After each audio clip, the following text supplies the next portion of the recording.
একটা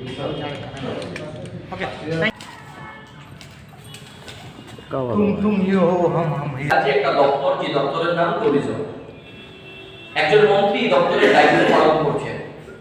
গত 1 মাস ব্যাপী আমরা দেখলাম এই সরকার বা এই সরকারের যিনি এই ট্যুরিজম দপ্তরের যিনি মন্ত্রী, তিনি রাজ্যের পর্যটক কেন্দ্রগুলোকে তুলে ধরার জন্য একটা ঘোষণা দিলেন বা তারা প্রমো করছেন। আমরা দেখলাম এর আগে নারকেলগঞ্জে সেখানে সরকারি টাকায় একটা প্রমো ফেস করা হলো, জম্পি জলাতে করা হলো, নির্মোহনে করা হলো। আগামীকাল 14ই ডিসেম্বর আগরতলার যে আস্তাবল ময়দান, স্বামী বিবেকানন্দ ময়দান, সেই স্বামী বিবেকানন্দ ময়দানে তার সমাপ্তি হবে। সেখানে ভারতবর্ষের একজন বিখ্যাত সঙ্গীত শিল্পী আসবেন, শ্রেয়া ঘোষাল। এটা আমাদের কাছে একটা গর্বের বিষয় যে আমাদের মতো একটা ছোট্ট পাহাড়ি রাজ্যে ভারতবর্ষের একজন বিখ্যাত সঙ্গীত শিল্পী শ্রেয়া ঘোষাল প্রথমবারের মতো আসবেন।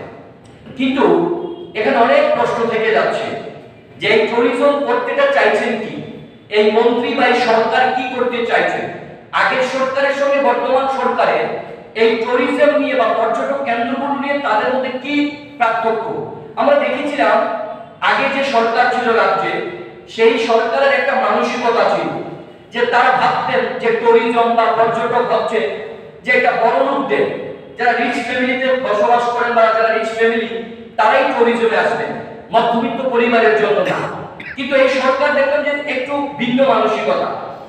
এই সরকার ট্যুরিজমের নামে, পর্যটক কেন্দ্রগুলোর নামে কিভাবে অর্থ কামাই করা যায়, কিছু কিছু ব্যক্তি বা মন্ত্রী বিধায়কদের, সরকারের কাছের লোকে অর্থনৈতিকভাবে শক্তিশালী করা যায়, এই সরকারের মূল লক্ষ্য।